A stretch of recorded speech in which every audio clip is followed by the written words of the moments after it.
आज की डेट में बैठे। मैं अभी सीधा आज हरियाणा से इतने लोग आए हैं, इतने लोग आए हैं। पहले जब जो हमारे कह लो कि 7 से 8 टेंट की शुरुआत हुई थी, तो अभी जब मैं आ रहा हूँ वहाँ से, टिकैत साहब भी वहीं पे हैं, तो काफिला सिंघू बॉर्डर से भी ज़्यादा का हो चुका है। मतलब रश जो है, पहले सिंघू मेन हेडक्वार्टर माना जा रहा था हमारा, अब गाजीपुर भी उसी राह पे चल पड़ा है। वहाँ भी मतलब हज़ारों की तादाद से नई ट्रालियाँ आती जा रही हैं। तो गाजीपुर बॉर्डर में बिजली और पानी जो है वो बंद कर दिए गए थे। हाँ, नेट भी अभी भी बंद है नेट, लेकिन जो वहाँ के लोकल थोड़ी दूर के गांव है ना, वहाँ से सेवा लगातार आ जा रही है। और बिजली की ऐसे है कि जो पोल्स है ना, लाइट वाले जो पोल्स हैं जो हाईवे पे NH-24 पे बने हुए थे, तो वहाँ से लाइट एक्सट्रैक्ट करके तो काम चल रहा है वहाँ से।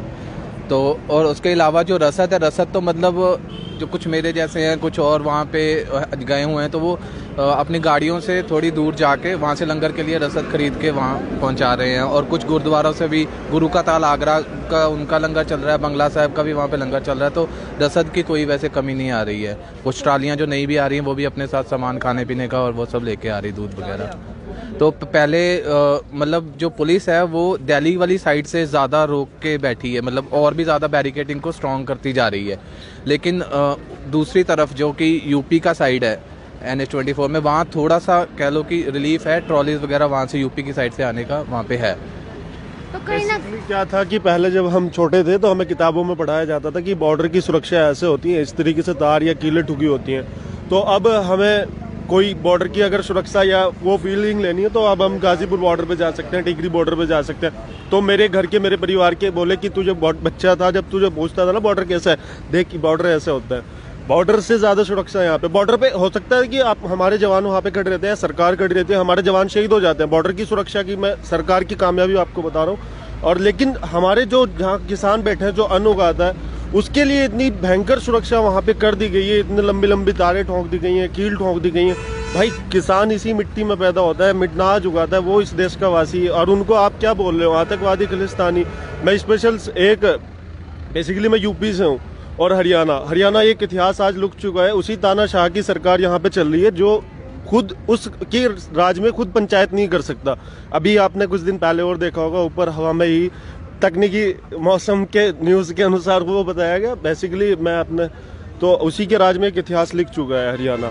और यूपी में भी ही सब जगह किसान आ रहे हैं निकल के। और अब तो ऐसे उन्होंने 2 बैरिकेड्स को जोड़ के ना, ऐसे लोहे के बैरिकेड्स को जोड़ के वहाँ पे उसमें कंक्रीट भर के स्ट्रॉन्ग किया हुआ, लेकिन लोगों का जज्बा वहाँ पे इतना स्ट्रॉन्ग है। अभी मेरी गाड़ी खाली आई है वहाँ से, मैंने पूरी ट्रॉली टू ट्रॉली पूछता गया हूँ कि किसी को अगर घर चक्कर लगा के आना है तो वो, मेरी गाड़ी खाली जा रही है, जा सकता है। लेकिन आप मेरे पास वीडियोस भी पड़े हैं, एक भी ट्रॉली का बंदा वहाँ से नहीं माना कि जब तक कह रहा है कि नहीं होगा तब तक हम यहीं डटे रहेंगे। ऐसा जज्बा वहाँ पे है लोगों में। मैम बात ऐसा है, बॉर्डर की किसी बता रहे थे भाई जी, मोदी सरकार से पूछना चाहता है, एक नहीं सारा भारत जिसने उसे को बनाया है, कल्ली जनता ने वोट देकर बनाया उसे, वो इतना तानाशाही रवैया क्यों अपना रहा है। जो हमारे जवान हैं वो चाइना की सरहद पे, श्रीनगर की सरहद पे ड्यूटी कर रहे हैं, और पंजाब और भारत की सरहदों पे क्यों इतना ज़्यादा मिलिट्री ला रखा है।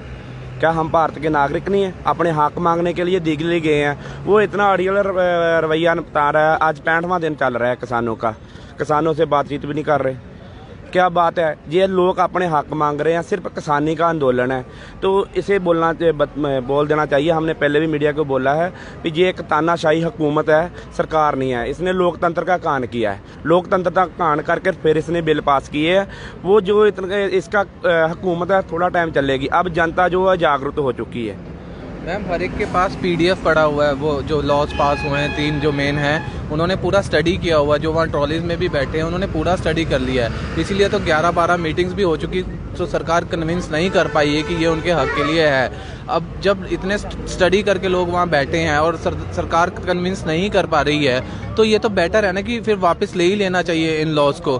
तो उसके ये तो फिर साफ दिख रहा है कि ये एक ईगोइस्टिक अप्रोच जो सरकार दिखा रही है कि नहीं, लॉज में चाहे उसको रद्दी कर दो लेकिन हम उसको वापस नहीं लेंगे। तो इस तरह की ईगो डेमोक्रेसी के लिए वैसे ही खतरा है। किसानों के बाद में हमने आप देखा है, पुनिया साहब जो पत्रकार है उसके इसने तिहाड़ जेल में बंद कर दिया। क्या मीडिया भी जो गोदी मीडिया है वही चलेगा देश में? देश का दूसरा मीडिया आवाज उठाता है, उनको भी जेल में, किसान को भी जेल में। सरकार का पता नहीं लग रहा भी जी, इसके पास अबानी उडानी का इतना प्रेशर है, जो देश का किसान भुखा अपना पेट पालने के लिए, अपने हकों के लिए वहाँ जा रहा है, जो उसकी मीडिया आवाज़ उठा रहा है, तो मीडिया को भी तिहाड़ जेल में इसके ने रखा। ये तो समझ रहे हैं अभी अपना जो इनका काल है ना, काल अपने सेशन काल को बचाने के लिए, अपना राज बचाने के लिए जो अत्याचार है किसानों पे, मीडिया पे, सारे ही व्यापारी वर्ग पे कर रहे हैं। इतना जो अत्याचार है वो इनकी सरकार को जरा सवालिया निशान में खड़ा कर देगा। इस तरह से वीडियो भी अब पुनिया की जन तक हो चुकी है ना, कि जिस तरह से इसको ड्रैग किया गया पकड़ने के लिए अक्रॉस द बैरियर्स, 4-5 जने उसको ड्रैग करके ले जा रहे हैं। किसी रिपोर्टर को, पत्रकार को जो एक अपना निरपेक्ष व्यू है वो रखता है जनता के सामने, उसी को ऐसे ड्रैग करके जबरदस्ती अरेस्ट करके इतने दिन उनको रखा जाना ही अपने आप में लोकतंत्र के लिए एक बहुत बड़ा खतरा है। तो हमें अब अगर हम नहीं जागरूक होंगे तो ये देर नहीं लगेगी कि ये जो मुल्क है ये एक तानाशाह मुल्क के तरफ चल पड़ा है। तो लेकिन लोगों ने अभी स्टैंड ले लिया है, यूपी का हो चाहे किसान, चाहे पंजाब का हो, हरियाणा का हो, वहाँ जाके मैं लाइव देख के आ रहा हूँ कि इतना ज़्यादा उन्होंने एकता आ चुकी है कि वो अब मीडिया, जो पहले गोदी मीडिया के इन्फ्लुएंस में भी थे ना लोग, वो भी अब धीरे धीरे समझना शुरू हो गए हैं कि सरकारें कैसी मंशा लेके लोगों को आपस में लड़ा के राजनीति करना चाहती हैं। तो वो अब समझ रहे हैं। तो होपफुली कि अगर इस वजह से, एकता की वजह से गवर्नमेंट के ऊपर प्रेशर बनता है तो let's hope for the best कि वो बिल वापस ले लें जल्दी से जल्दी। तो पहले सरकार ने किसानों से बातचीत करने से मना कर दिया था, लेकिन अब फिर से सरकार राजी हो चुकी है किसानों से बातचीत करने। हाँ मैम, एक फोन कॉल की दूरी थी, बताई गई थी, लेकिन अब तो बैरिकेड्स क्या, आप प्रधानमंत्री जी क्या उस बैरिकेड से आ सकते हैं? उस किलो पे पैर रख के आएंगे? एक फोन कॉल की दूरी कितनी होती है?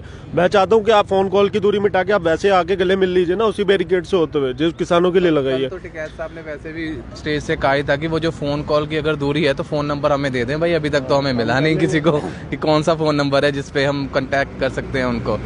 और अभी जैसे नेट तो बंद ही कर रखे, क्या पता कल को फोन कॉल की दूरी भी फिर खत्म ही हो जाए, वो बंद ही कर दे, फोन भी ना लग पाए उनको। और फोन नंबर तो वैसे भी अभी तक दिया नहीं है उन्होंने, कौन सा फोन पे नेट बंद करके रखा हुआ। मैं निर्मल सिंह औजला, जिला शहीद भगत सिंह नगर तो भारतीय किसान यूनियन राज्यपाल तो, लेकिन हम 2-2.5 महीना से बैठे हैं वहाँ पर, हमारे ट्रैक्टर वहाँ पर ही खड़े हैं।